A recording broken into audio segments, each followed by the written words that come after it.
Hello everyone, I am Dr. Priyanka Kaushal, Associate Professor in Applied Sciences Department in Chandigarh Engineering College, Landra. Today we will discuss the measure of skewness. Before studying the measure of skewness, student must be knowing the measure of central tendency so that they may have a sufficient knowledge for calculating the mean, mode, median. Here we move further. So, our topic of discussions are the skewness and frequency distribution, types of skewed distribution, and further we will discuss the test of skewness, and lastly we will discuss the measures of skewness. So, if we have two different series, they may give us same mean and standard deviation, but their pattern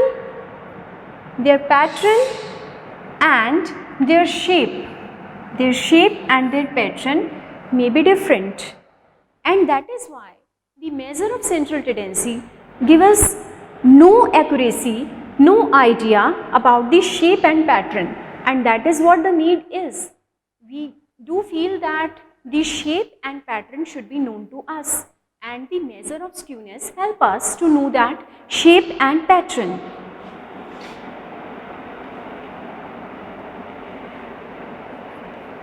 Now, skewness.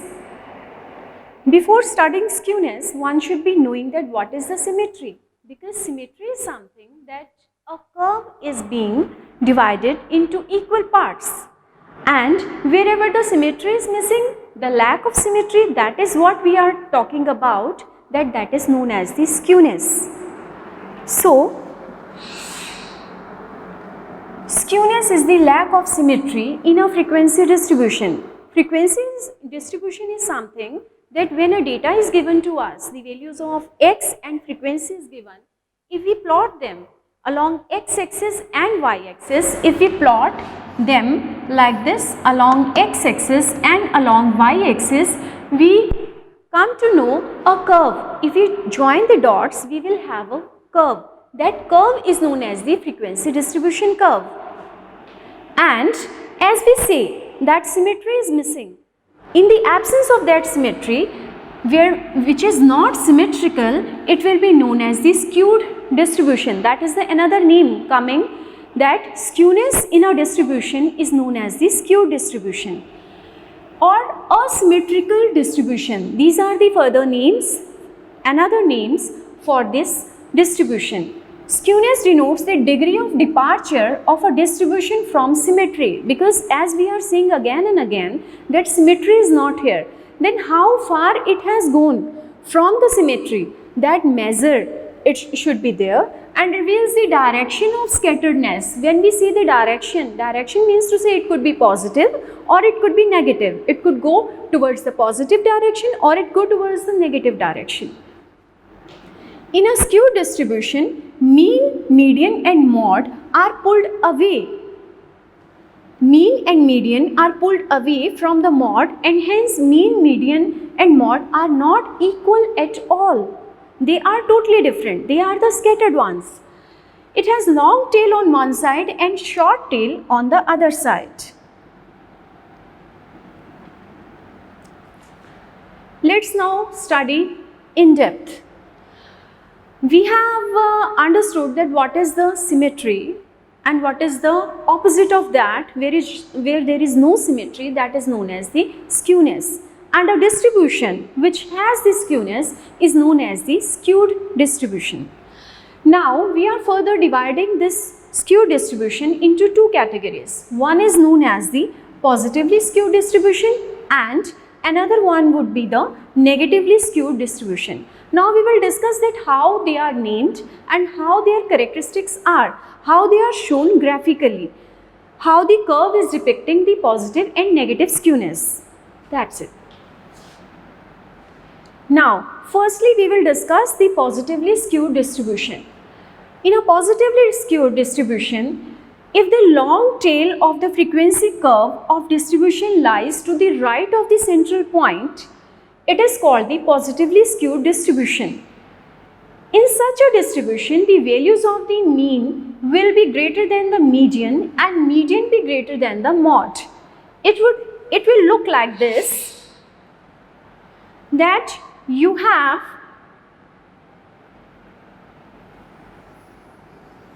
such a curve. So the one is here, that is known as the mod, and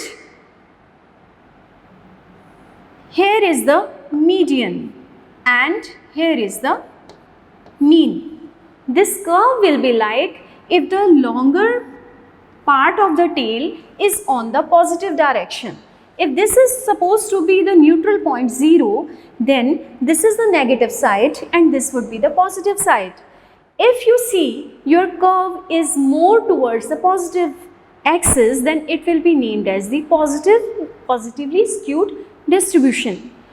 And in such a case, this thing will happen that mean will be the greater one. It will be located far away, and middle one position would be for median, and the one mod that will be touching the peak point of the curve, and that is what we illustrate that it is a positively skewed distribution if the longer tail of the frequency curve distribution lies to the right of the central point. This is the left side and this one is the right side.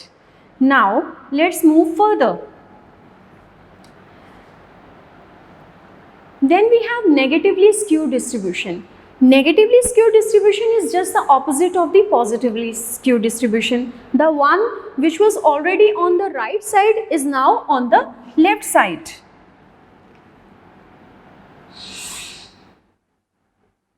This will be on the left side. So for a negatively skewed distribution, we will see whatever is there in the positive skewed distribution. Now the curve will be like this, that majority of the portion of the curve will be on the negative side, and here we take it as that the mod is here and median is here and the mean is on this side. So the pattern, the location of the central tendencies would be such. And if you want to have another point, so you can see this way, that the relative locations for measures of central tendencies. This one is for the perfectly symmetric. When a curve is symmetric, that means it is not skewed at all. The absence of skewness is the symmetry. And for this you can see that mean,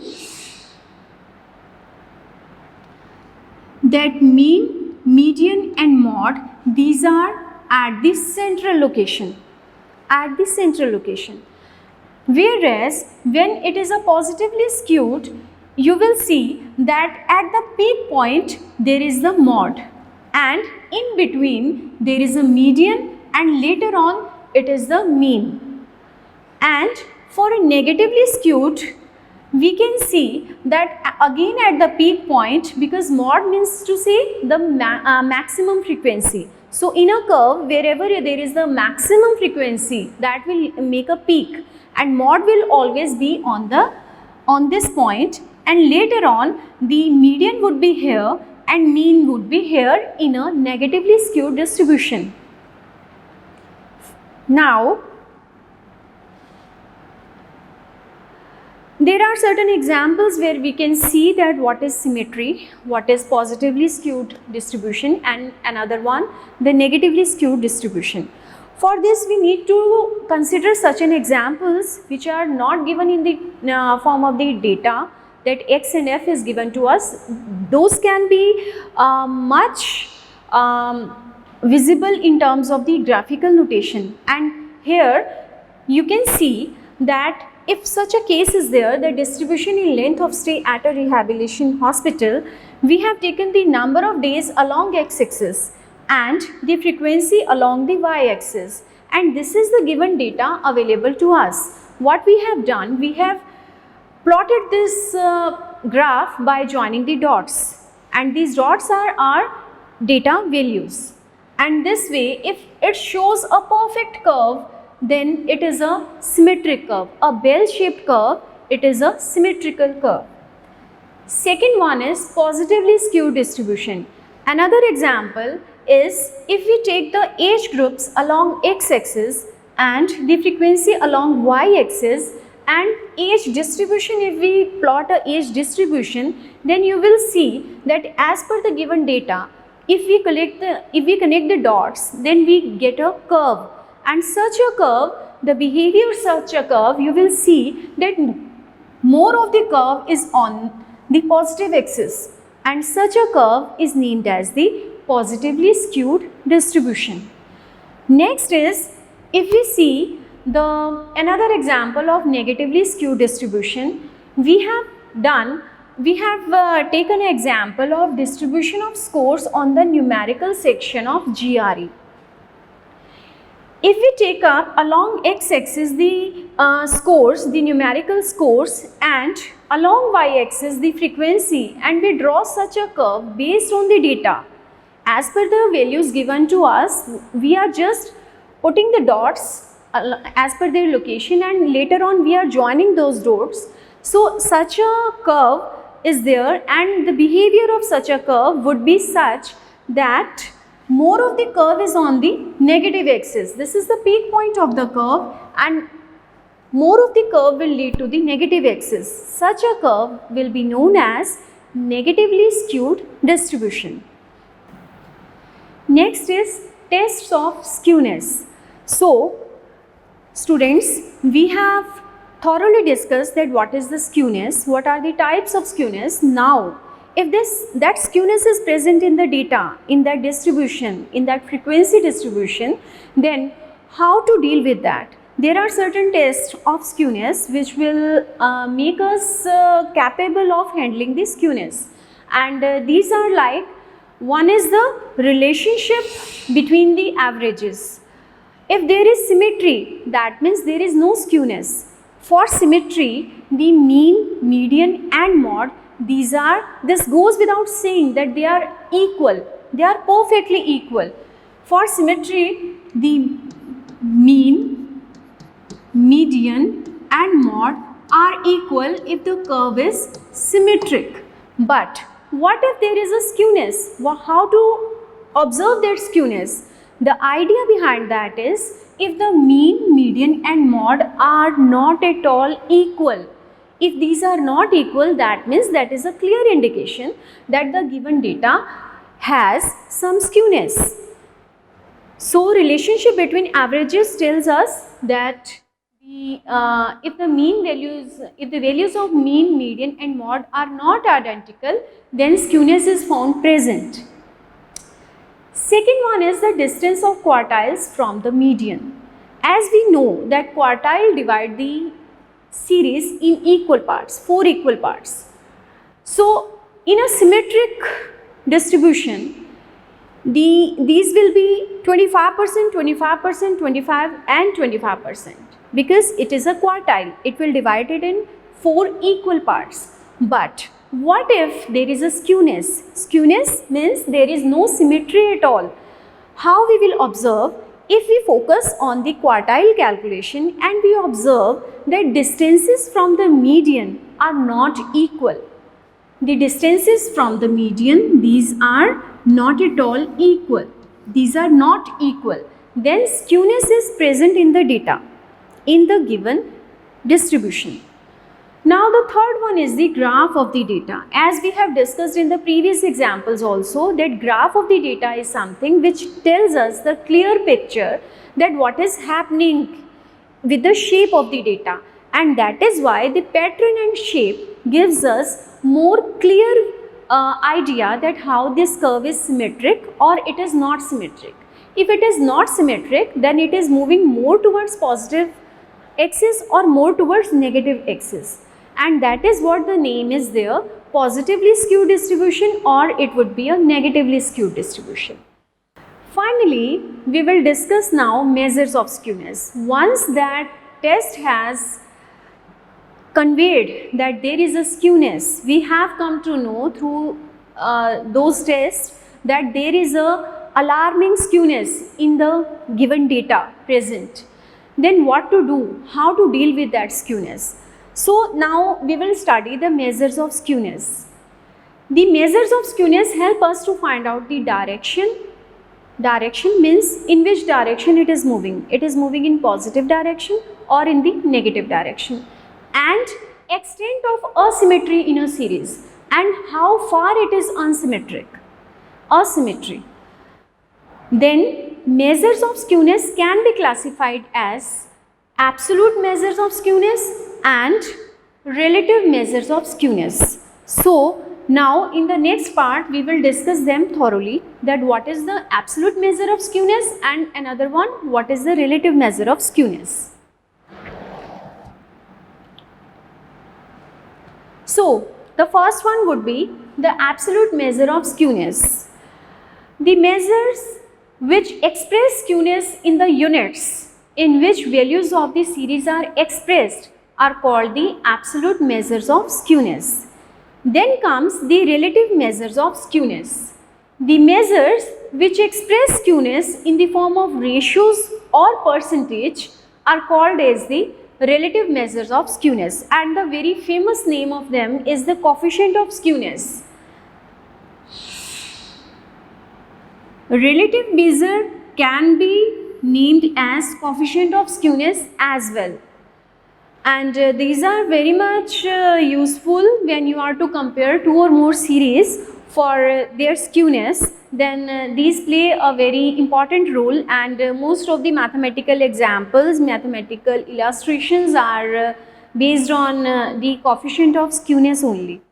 Now, what are the best methods to deal with the measuring of skewness? So, method of measuring skewness, these are the famous one. First one would be the Karl-Pearson's coefficient of skewness. Second would be the Bowley's coefficient of skewness, and third would be the Cayley's coefficient of skewness. So, we will start first example with Karl-Pearson's coefficient of skewness. So, Karl-Pearson's coefficient of skewness, it is based on our central tendencies. These are mean, mod and median, and standard deviation sigma, and these are the formulas given by Karl-Pearson's. It has absolute measure of skewness. It is represented by SK. S means skewness, K means Karl-Pearson's. So SK is equal to x bar minus Z. Mean minus mod give you the absolute measure of skewness, whereas the coefficient of skewness would be if we divide this factor by sigma. So the only difference between absolute and coefficient of skewness would be when we divide the absolute measure of skewness by sigma. And as we have mod here, this Z mod is here, and there are such datas in which when we do calculate the mod, it is found to be ill-defined. In such situation, this formula takes the form SK is equal to 3 times of x bar minus median. We express the data, we express this formula not in terms of Z but in terms of the median. Now, same thing happens here also for the coefficient of skewness. When Z is ill-defined, then coefficient of skewness is 3 times x bar minus median, and this time also it is being multiplied by this sigma. Please notice this change, that whatever the formulas here for absolute measure of skewness are given, when they are being divided by the standard deviation, they are being renamed as coefficient of skewness. Next is how to calculate it. So these steps are there, steps of calculation. These would be, first we will calculate because we have only the mean, median and mod and the standard deviation. So what we will do right in the beginning, when the statement is given to us, we will find out firstly the mean, then we will calculate the mod and median, and later on we will calculate the standard deviation. If we have these four things with us, we can easily put them in the appropriate formula, whatever is being asked from us, and later on we will have the exact coefficient of skewness or the absolute measure of skewness. So, let's see how. We will take one example and we will calculate these all values there. So, the example is the calculation of Pearson's coefficient of skewness in discrete series. Discrete series is the one when x and frequencies are given to you. So, Pearson's coefficient is the one which is Carl Pearson's coefficient. In short way, it is known as the Pearson's coefficient as well. So, the question is given that from the given data, find out Carl Pearson's coefficient of skewness. So, height is given in inches and number of persons are here. This data clearly saying that 10 persons are having 58 inches height and vice versa, 35 persons are having 62 inches height. So, we are to find out the coefficient of skewness in this case. So, the calculation here will lead us that whatever is given, whatever the number of persons were given will be named as the frequency and the height will be taken as the x. It is very much important when you are given with a statement. Firstly, nomenclature is the must. That is the first thing that you can do, kick start with a statement, that whatever the data is given to us, first of all name it mathematically. And now we will find out from this data what we need to do. We are to calculate the mean, median, mod and standard deviation.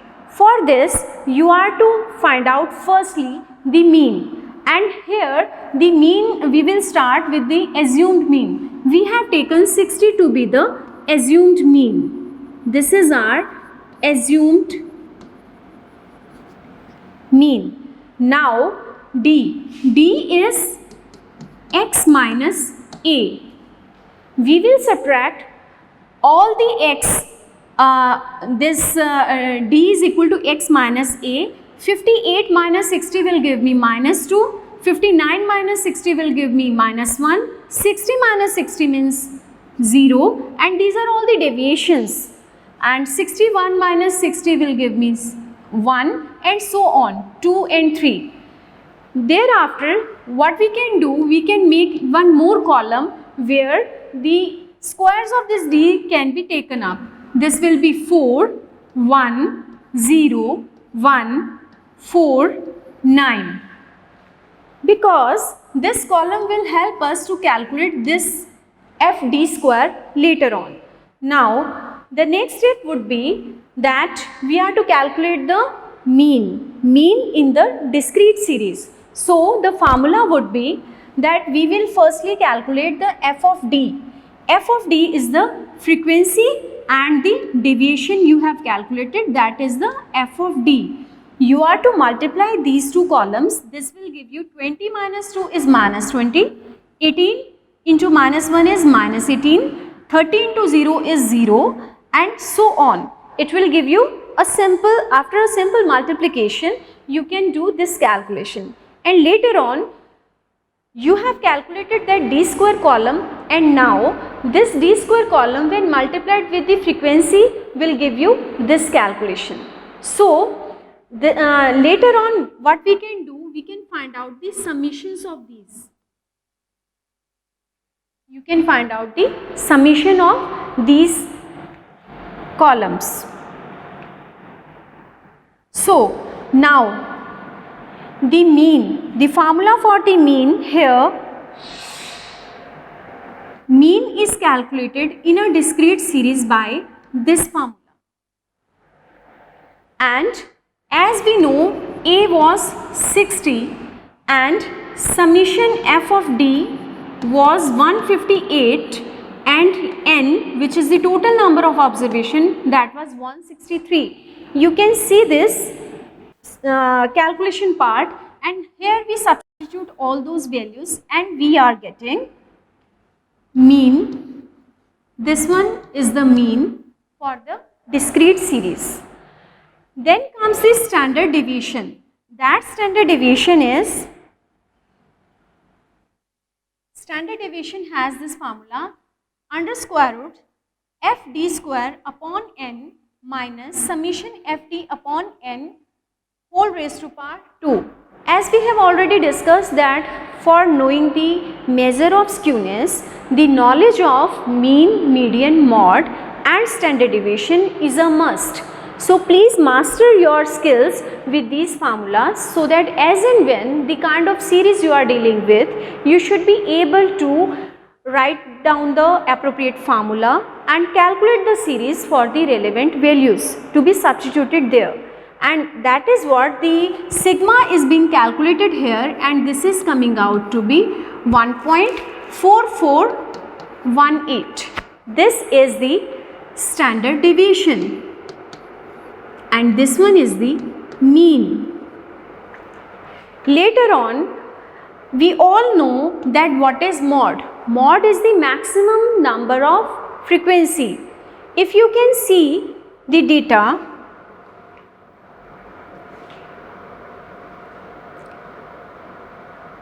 statement given to us was such. If you look at this statement, and this one is the frequency.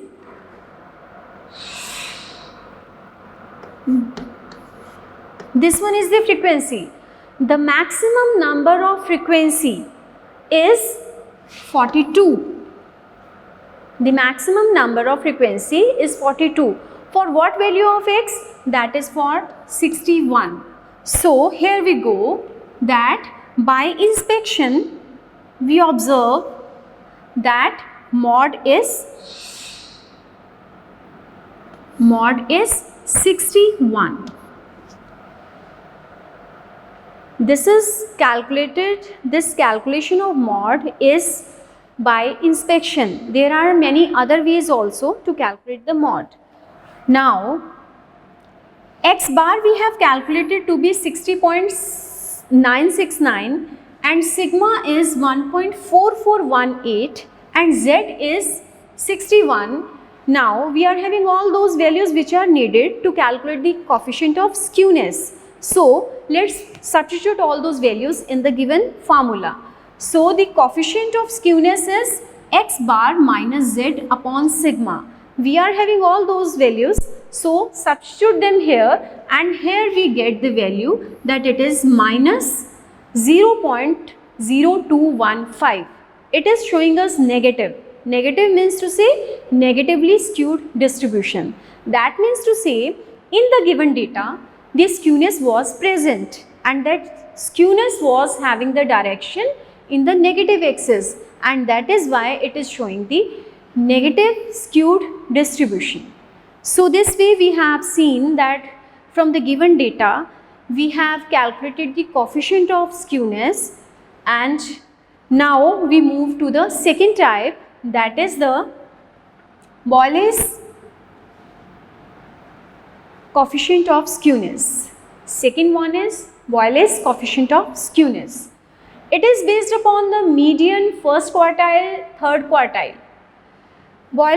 Professor Boyles had given a study in which he used the quartiles, median and first and third quartile. So, these are the formulas given by him. Sk is again meant for the skewness, and this is Q3 plus Q1 minus 2m, and this is Q3 plus Q1 minus 2m divided by, here we need to note that the formula given here in the absolute measure of skewness, when it is divided by Q3 minus Q1, it becomes the coefficient of skewness of Boyle's. So, now let's see the application of this formula in the coming up question. So the statement is here.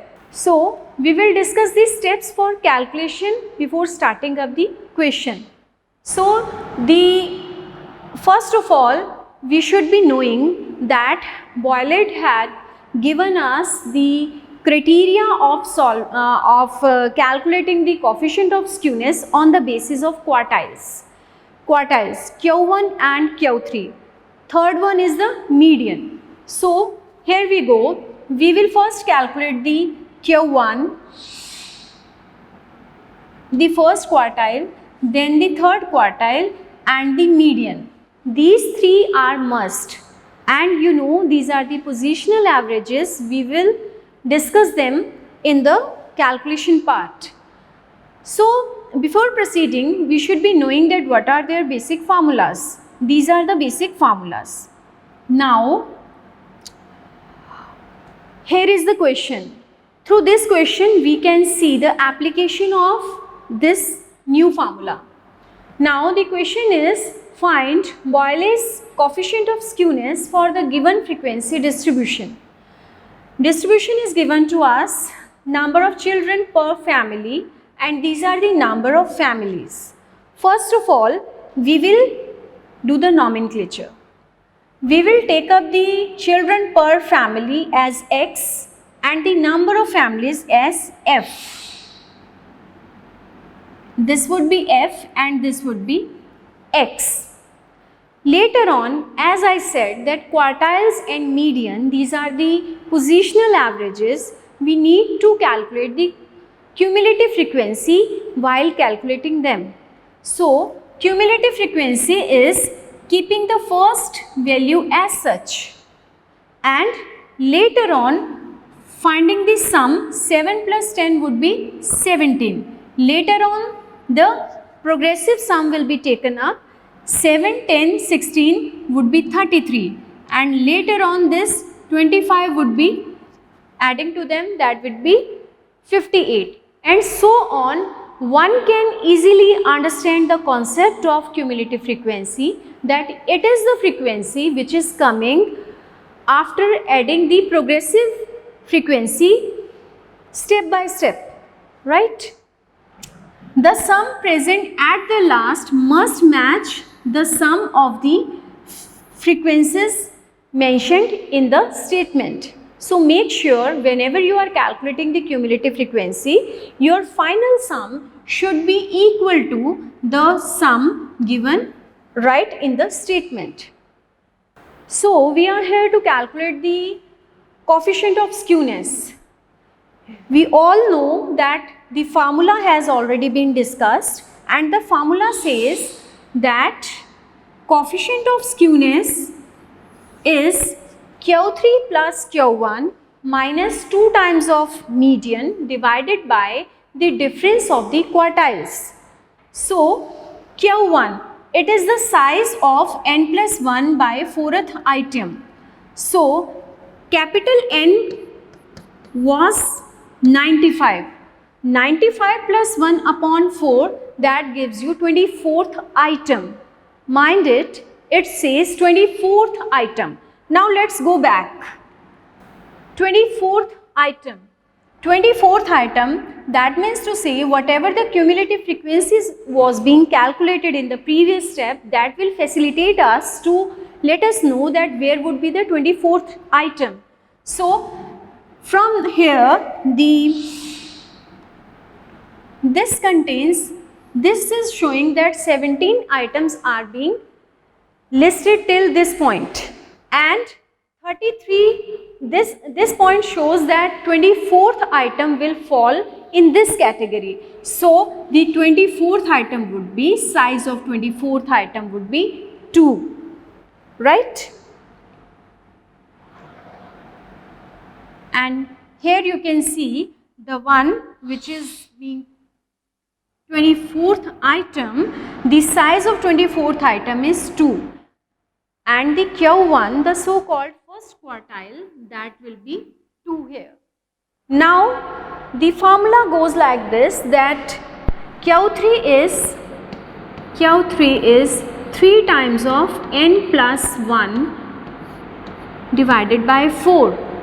n is 95, 95 plus 1 into 3, that shows 72th item. So now let's go back.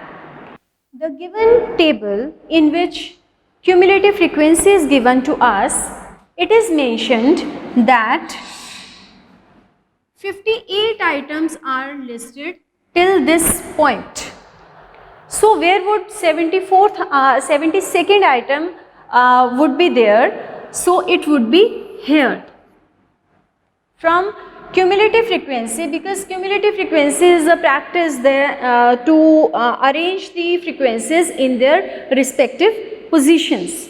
So we have concluded here that 72nd item would be at this point. So here Q3, which is showing the 72th item. Now this item is, size of this item is 4, and hence we concluded that Q3 is 4 and Q1 is 2. What else is remained? Median is still remaining. So let's move to the formula of the median. Median is the size of n plus 1th divided by 2th item. So this value is saying that it is the 48th item. So let's go back to the cumulative frequency chart, where we will identify that where does the 48th item is lying. 48th item is this cumulative frequency chart is showing us that 33 items are till this point. So 48th item would be this onwards. So now we have concluded that this is our median, because the size of n plus 1 by 2th item is the median, and n plus 1 by 2th item was 48th. So this way we have concluded that the median is the 48th item, and going back to the cumulative frequency chart, we concluded that the size of that item was 3. So median is 3. Now we have all those three values which are to be substituted in the formula of coefficient of skewness, and thus the formula says that result is 0. That means skewness is 0. Skewness is 0, that means absence of skewness, which leads to the symmetry. So there could be such an example, there could be such a situation where the skewness won't be there, and this is the perfect example we have seen, that the skewness is 0, and that means to say the given distribution is symmetric. So this way we have discussed the various types and the methods of the measure of skewness, and that's all about the topic. Thank you very much.